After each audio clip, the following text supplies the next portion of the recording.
Iran and the United States. It ain't settled. It ain't over. Is it going to get settled peacefully or violently? That's what we're going to talk about in this video. Hey, Blaine, thank you so much for making yourself available.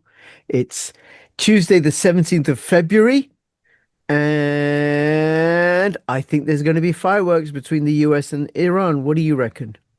You know, and thanks for having me on. Always welcome. For weeks now, I have been saying, no, President Trump doesn't want this to go in a military direction. I think he's doing the right thing. He's got a good collar on Israeli domestic politics, the Arab politics. He's moving them to a negotiating table. He's got time on his side. And honestly, you've got behind the mullahs, you've got a population that's ready to revolt openly because there's no money, no food, nothing on the streets of Iran. And when you have nothing, you will revolt. So everything is kind of lining up that way. But I think I see change that is coming that's not looking very optimistic or hopeful. You've got an Iran, the delegation, the foreign ministry is in Geneva talking with our diplomats, Witkoff and Kushner, and they are trying to put a happy face on these things.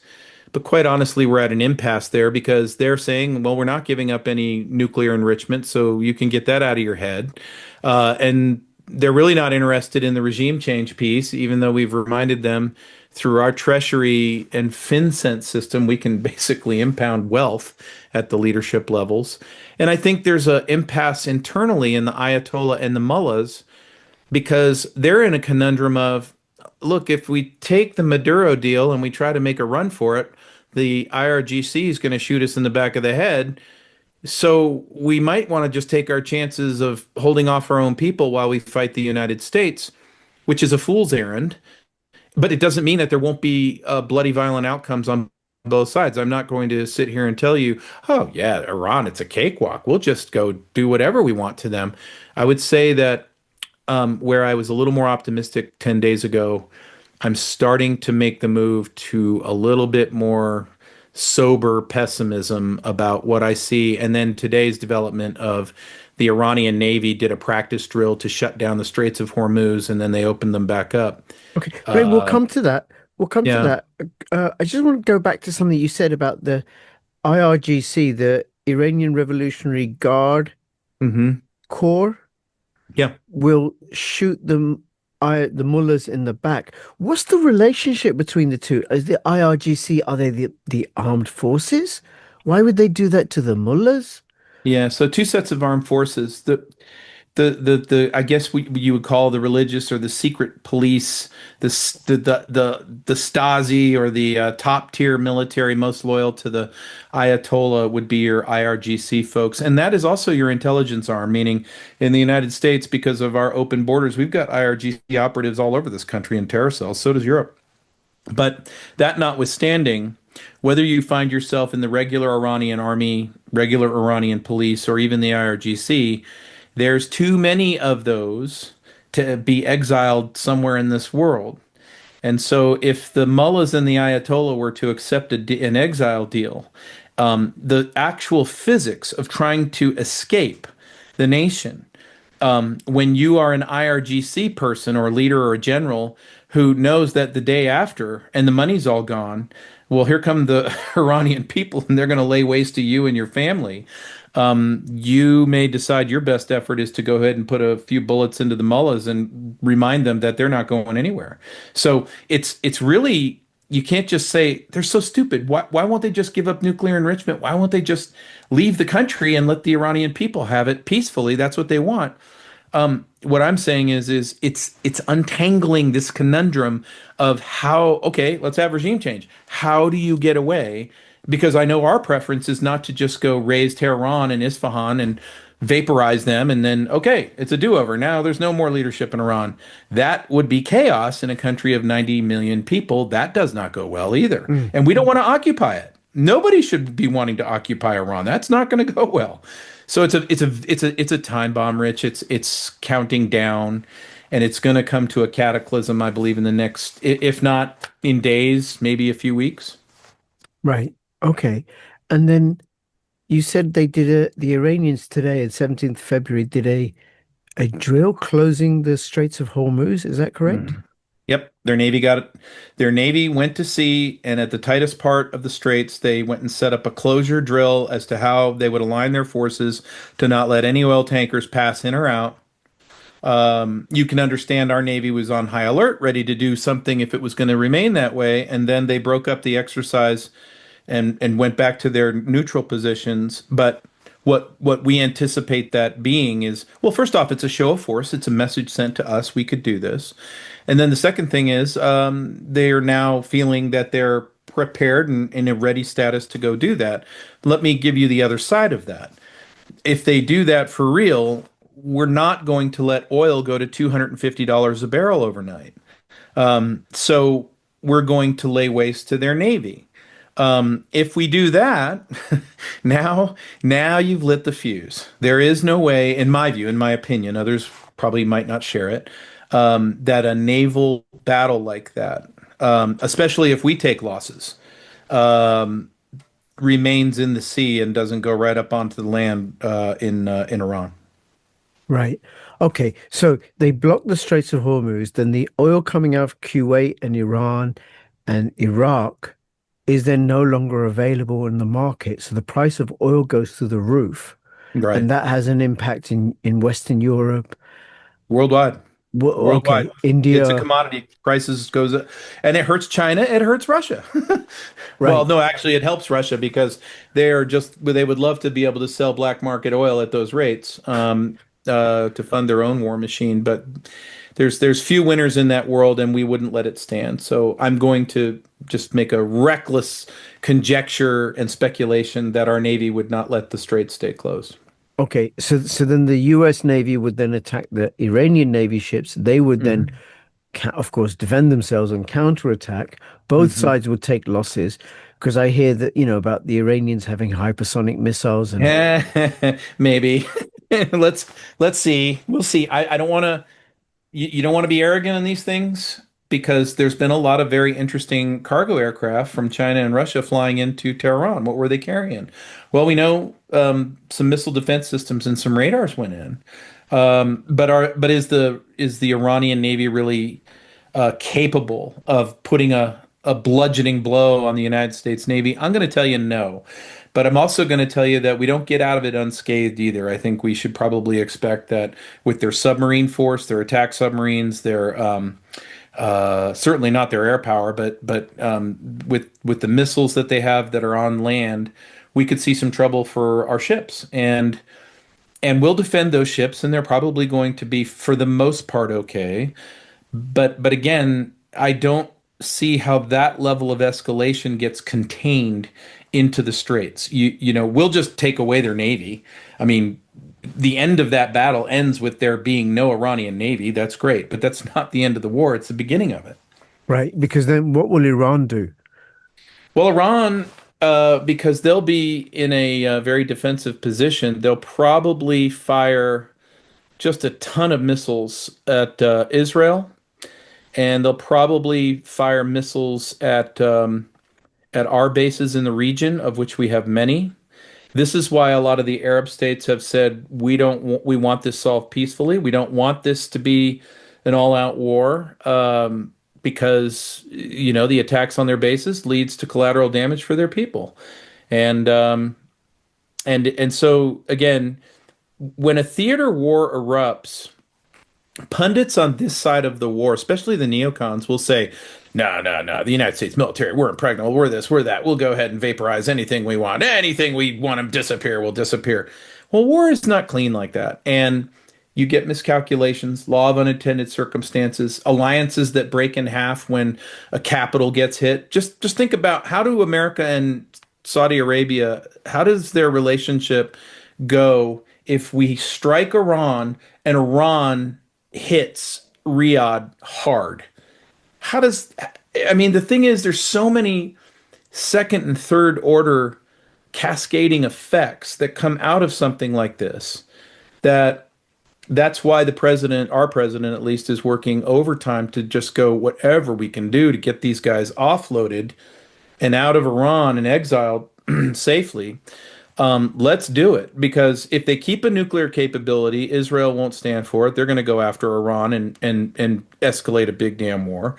Um, and the Arab states don't like being threatened, but they also don't want a retaliatory strike against the United States coming down on their territory.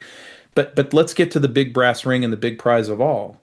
It's the Abraham Accords.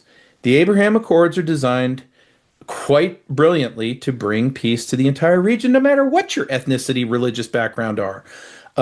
That you come to the commonality of a demilitarized foreign policy where trade and investment rule the day. That's where the president wants to get us to. But if you start to see a real ugly, nasty war of unintended consequences, um, uh, I'm sorry about that. Okay.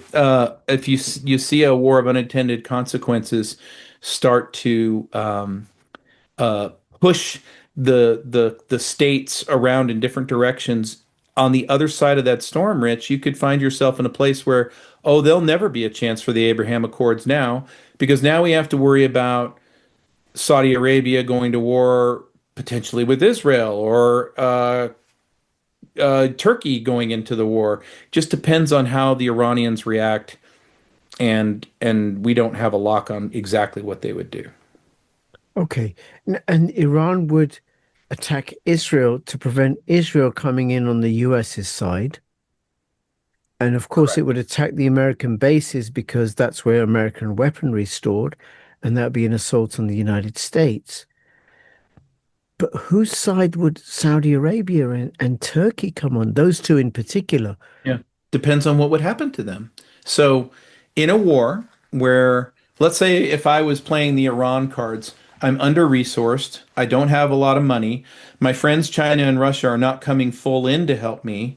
I've got a very willing public population that wants to take me out because they can't get food and water, and revolution is just around the corner. So you could make a good argument that Iranian forces and their leaders are desperate people. Well, desperate people do desperate things. If you know you only have so many cruise missiles, ballistic missiles, do you then start to think asymmetrically? Meaning, I could go ahead and launch 800 missiles tonight at Israel and probably hope to land 10% of them inside of Israel and inflict some casualties. But what if I went after the balance of power in the region?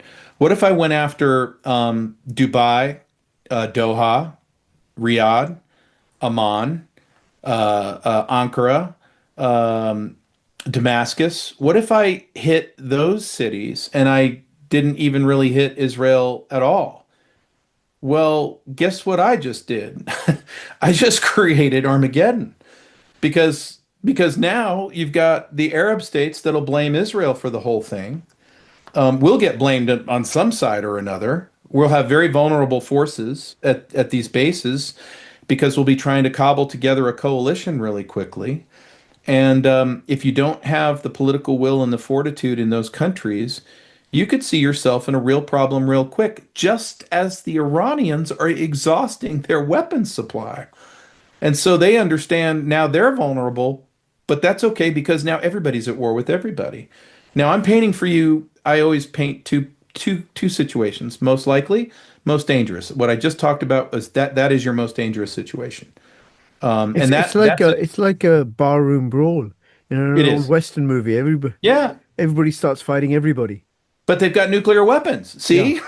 That's the problem. And then on the most likely side, what I think I see happening is we may have to do something in the Straits. And what we may end up doing is if we can catch the missile defense the right way and render their offense ineffective, and then strategically, or well, with precision means, strike a set of targets that I know we've already identified that are everything from religious police to the secret police to the jails where the political prisoners are held to the command and control nodes to their communication structure. We will hit things that put the advantage back into the hands of the Iranian people. But what we don't want to do on the other side of this thing is hijack a revolution. We don't want to take away self-governance ambitions from the Iranian people. We want to hand this off to them. We want, and then we need to reach out and help them after. And help does not come in the form of what Western civilization loves to do, which is, hey, we thanks for clicking this on Amazon. We're sending you your new leader today. He's a crown prince, and you can go ahead and coronate him.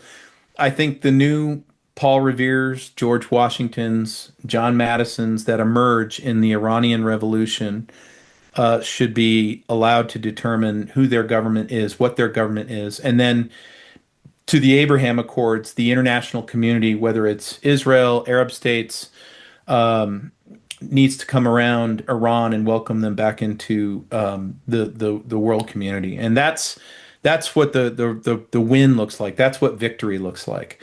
So somewhere in the spectrum, from the most dangerous to the Pollyanna view I just gave you, I think it drops somewhere in there in the next 90 days.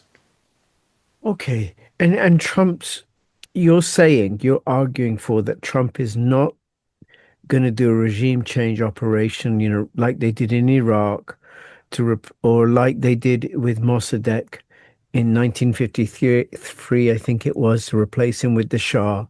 Right. And like they didn't do in Venezuela. Trump didn't do that. He Yeah. got rid of Maduro, Yeah. and then the Venezuelan constitution took over. Right. And Maduro's been very helpful. I think he and his wife and his son are very happy in the United States. His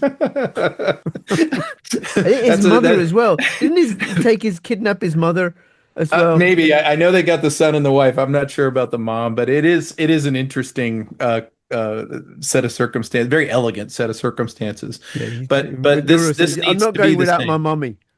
This needs to be the same. This needs to be to get on the proper path. And then, these City of London kids who are looking at financial collapse and they're just begging for World War III. And if it's not going to come out of the Russia-Ukraine confab, well, they would love to see a Pahlavi get in there so that they could really gin it up between Israel and Iran. And this look, there's this middle ground you got to play, which is, yeah, we would love to see this Islamic terror state lose its leaders, but it's the Iranian people who have to determine this. But we have to show resolve in not falling away from them when they need us the most. And that doesn't mean they're asking for us to bring B-52s and carpet bomb the hell out of everything. They don't want shock and awe like we did in Iraq. No, What they that's not would Trump's style. That's no, not it's what he's up not. He for at doesn't all. want that either. And No. actually, I'm encouraged because President Trump actually spoke about our failures in Iraq in a speech about 2 months ago. He had talked about this exact thing. What do? We went in there, we fired everybody, got rid of the government and everything, and then we gave him a leader, and everybody's ineffective and corrupt. And he goes, "Is that what we want?" No. Well, I since he's talking about it in speeches, I don't think he's on track to try to get that in Iran.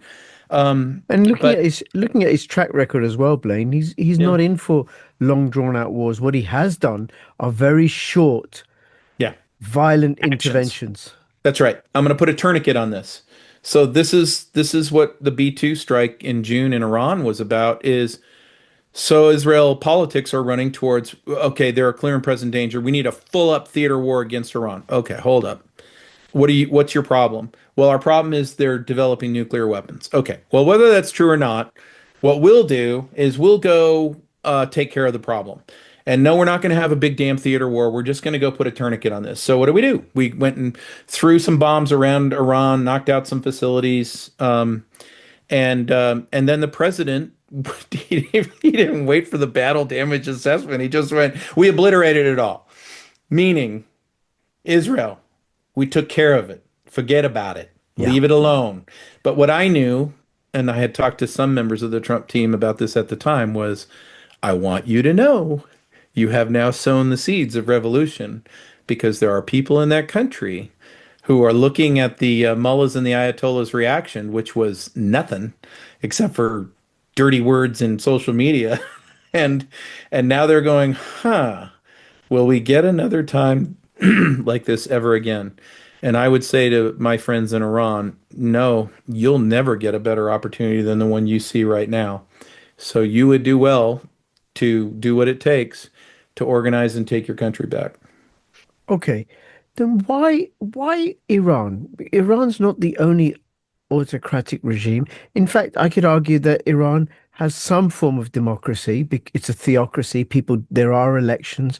Jewish and Christian people, they're represented in parliament. You know, they're allowed to live their lives. What about Egypt? What about the other uh, straight up autocracies? What about Saudi Arabia? Nobody has the vote there. Women couldn't drive, until very recently. Yeah, so this is the running joke that has been the sarcastic or very cynical joke in the military throughout all of our experience in these wonderful, never-ending wars. And that is, if you're if you're a friend of the United States, but you've got your problems. You're a police state. You're a thugocracy. You tend to roll up people off the street and electrocute their tongues and put them back out there so that the citizens know what's what.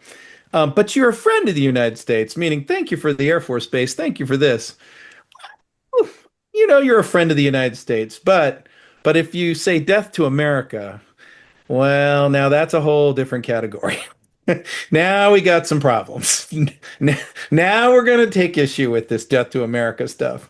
And so, there've been many times. I was asked one time in 1993. Thank God it wasn't a journalist who asked me, or my military career would have ended right then.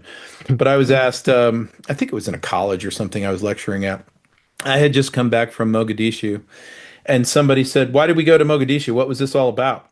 And I said, "Well, they were a failed state, and they were oppressing their people and had a famine, and and quite frankly, the same damn thing was happening in Sudan."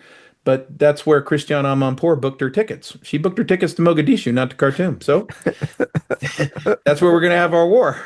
And we're going to put it on. I mean, even the farce of that, when we did the sea landing from the ocean and the landing craft were there and CNN cameras were there with spotlights all over the place. Hey, how's the war going? Well, it would be Jeez. going much better if you take these spotlights out of my face.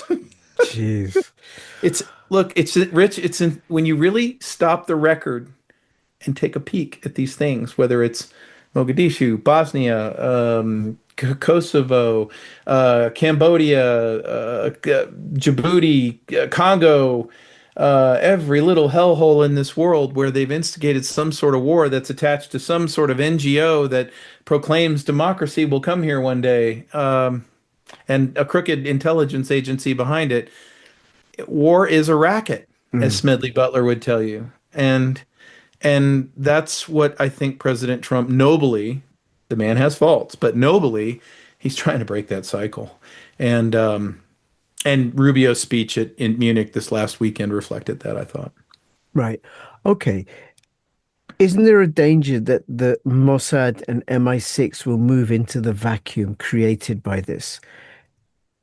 Yeah, Instigate a color revolution and get their puppet in power, yeah, Pahlavi.